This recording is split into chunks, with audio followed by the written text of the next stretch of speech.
દ્વારકાના ખંભાળિયામાં કલ્યાણબાગથી ઘી ડેમ તરફ જતા રસ્તા ઉપર લોકો જોખમી રીતે પસાર થતા જોવા મળી રહ્યા છે અને આ રસ્તા ઉપર ઘી ડેમના પાણીનો ભારે પ્રવાહ વહેતો હોય છે ત્યારે આ રસ્તા ઉપર આવેલો કોઝવે વર્ષો પહેલા તૂટી ગયો હતો અને આ કોઝવે તૂટી ગયો હોવાથી લોકોને જીવના જોખમે પાણીની પાઇપલાઇન ઉપરથી પસાર થવું પડે છે અને ભારે વરસાદને કારણે નદીના પાણી રસ્તા ઉપર ફરી વળ્યા હોવાથી સામે કાંઠે આવેલા વિસ્તારના 300 થી વધુ લોકોને જીવના જોખમે પાણીની પાઇપલાઇન ઉપરથી પસાર થવું પડે છે। તે સિવાય સ્કૂલે જતા બાળકો પણ અહીંથી જોખમી રીતે પસાર થતા જોવા મળે છે।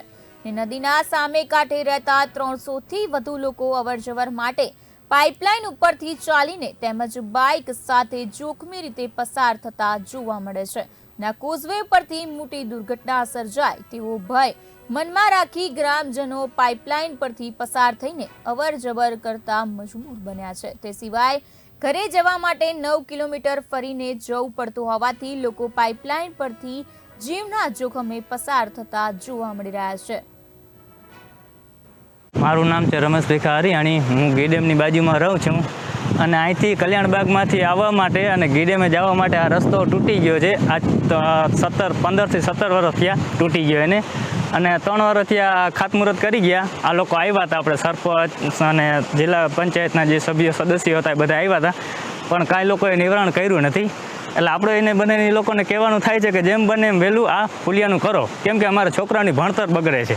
અત્યારે જો અહીંથી છોકરા 4 પગે હાલીને જાય છે, બૈરા હોય કે છોકરા હોય કે અમુક મોટા હોય, પણ અહીંથી બધા એવા તકલીફમાં જાય છે, કદાચ આનો કોઈ પડી જાય કે મરી જાય એની જવાબદાર અમે છીએ કે સરકાર છીએ?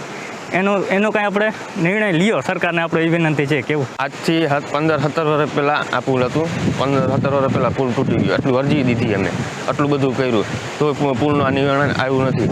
અત્યારે અમારા આ જે ઘી ડેમનો જે અત્યારે ઘાટીઓ ચાલે ને એટલે એમાંથી પાણી માથેથી પસાર થાય એટલે વારે ફેરા પુલ તૂટી જાય અમારો, વારે ફેરે જે બેડ નાખીને વયા જાય ને પાછા આવતા નથી ને એવું છે। અને 3 વર્ષ પહેલાં ખાસ મુહૂર્ત કરી દઈએ, જિલ્લા પંચાયત જીવ હોય, સરપંચ હોય કે જીવ હોય, 3-4 વર્ષ પહેલાં મુહૂર્ત કરી ગયા, અત્યારે એ રસ્તો પાછું નિવારણ આવ્યું નથી।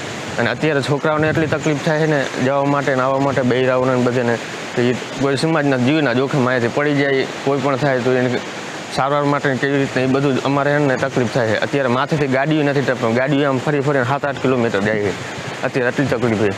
તો સરકારને એટલે નિવેદન છે કે જેમ બને આ પુલનું અમારે નિવારણ કરાવો।